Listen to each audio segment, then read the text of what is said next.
Mr. Foote here with a drawing lesson that is going to incorporate basic shapes and vanishing points and light and shadow to create perspective and depth. And I talked about this in class during our Zoom room session, and I know several people weren't there, so I'm going to make a quick video to help demonstrate and show you guys how to do this assignment, okay? And also put down all the steps that we need to include. So the first thing we're gonna do is we're gonna make a horizon line. Doesn't have to be that straight, doesn't have to be perfect, but I want you to label it horizon line, okay? That's just for your own information and your own knowledge. Next thing we're gonna do is we're gonna put a vanishing point. I make it an X just because I know exactly where those lines go, right? And you can label this VP, okay, or vanishing point. Okay? We're gonna, like I said, this exercise is about perspective and creating depth. And there's several ways we can do that. But obviously, we are on a two-dimensional flat surface, and we're gonna try to create depth. And that is going to be an illusion. So creating the illusion of depth, I'm gonna show you how to do that. So we're gonna start by just making a block. Just like we have been doing the basic shapes, we'll make a square, kind of like this, okay? And this is in front of the horizon, so I'm gonna get rid of that part. And already, this is in front, and this is overlapping. So overlapping things is a way to create the illusion of depth. So the first way to do it, number one, is overlapping. Now, what I'm gonna do is, I'm going to, did you know that if you crisscrossed the four corners of a box, that you will find the midway point right there? And the reason why I'm doing that is just because I wanted to make this a pitched roof, like a house. Okay? Now, what I'm going to do is I'm going to take the tip of this roof back towards my vanishing point, like that. Okay? And I'm going to take this one also back towards my vanishing point, like that. And I'm going to take this one back like that. Okay? Now I could take this one and that one, but I'm not going to, because I know that I don't need those. Okay? So what I'm going to do though is I'm going to make this into a house, and what I'm going to do is I'm going to make sure that this line right here on the roof is parallel to this line right here on the roof. Okay? And then I'm going to go straight down. Okay? And then what I'm going to do is I'm going to erase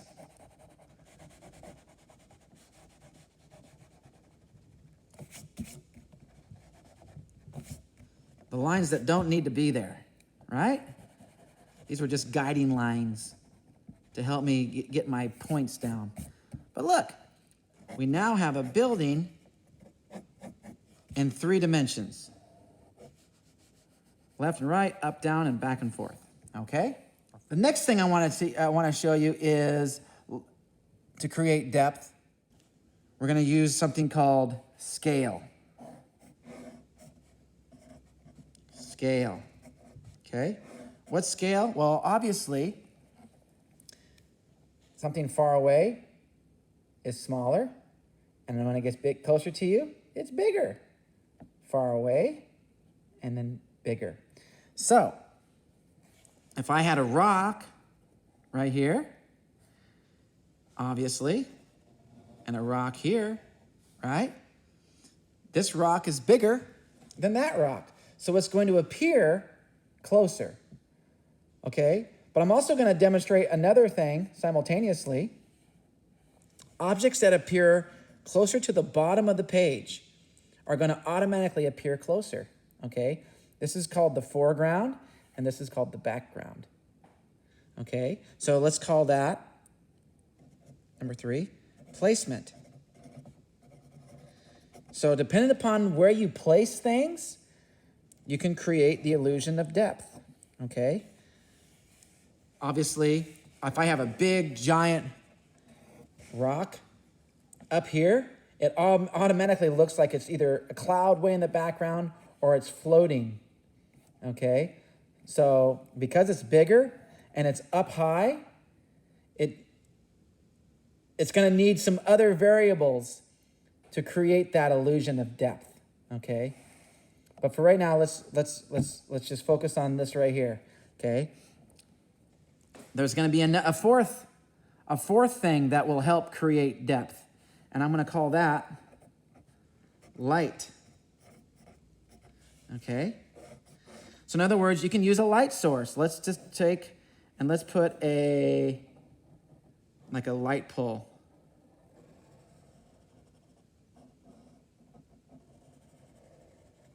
Right? There's a light right there. Okay? Now, depending upon where the bottom is, I can kind of start to get a sense that this rock is farther back. So the light is going to hit it like this, but there's going to cast a shadow behind it. Okay? So maybe it's going to look something like this. Right? And this one, it's going to be the same way, but it's going to be kind of like that. Right? But maybe there's a rock right here. Okay? And because the light's this way, this is going to be all enshadowed because it is on the other side of that light source. And it's going to cast a shadow on the ground, maybe.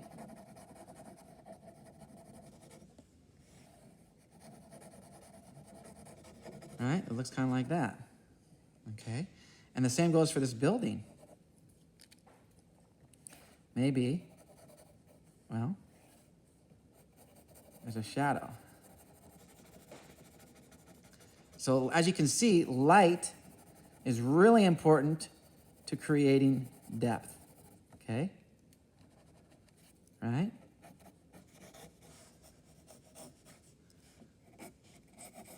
So we're using overlapping, or I can even put like, okay, another example of overlapping would be if I had a rock right there, okay?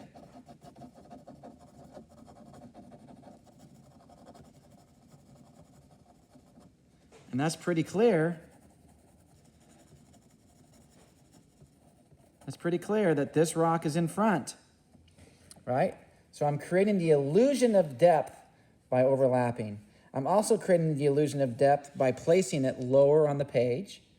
And I'm also creating an illusion of depth by making the scale.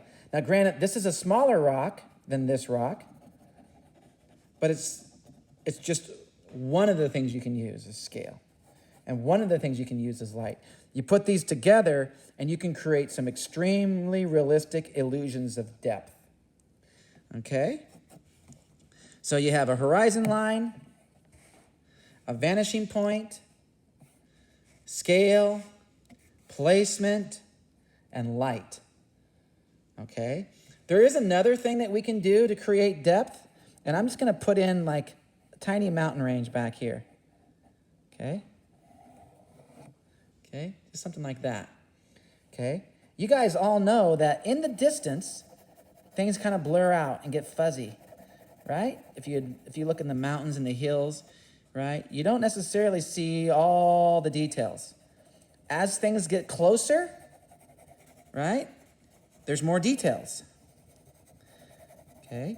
So what I'm trying to suggest by that is that there's such a thing as focus, right? Where is the eye focused? Maybe I put a bunch of details on these rocks, right? And they're very detailed. That'll start to draw the mind's eye here, and then that will go into the background. I also like to use like a cloth like this and kind of just, I like to blend things, okay?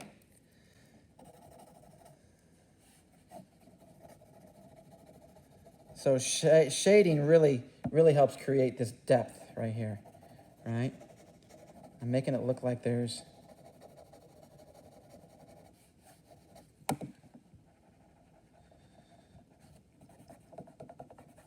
All right.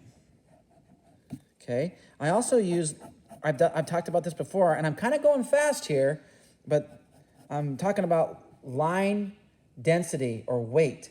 This line right here is thick and dark. And this line right here is lighter, lightweight. And this one here is lightweight. See how difference between that lightweight line and this dark, heavy line? So heavy and light. So we can use light, we can use focus point or details, and we can also use line, weight. Okay, all of these things can help us create depth and perspective. And this is a vanishing point, right? So let's say there's a road that goes back here, and it goes like this. Okay, comes around here like this.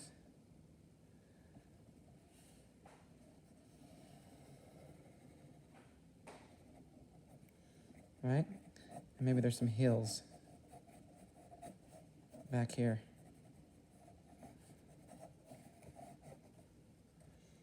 Right? So these are called leading lines, and those lines lead into the distance. And they give us the illusion of depth.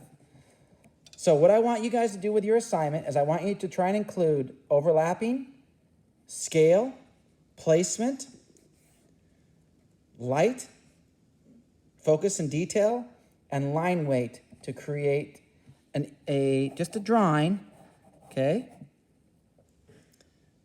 that creates depth and perspective, okay? Of course, if you have any questions, let me know. I'm going to try and keep this short. But I will continue to do more examples in class, but this hopefully will get you started. Use the light sources to create the shadows and to create the highlights. You can have more than one light source if you want. If you want to put, you can use a vanishing point to create another, lamp in the distance there. Maybe there's one here.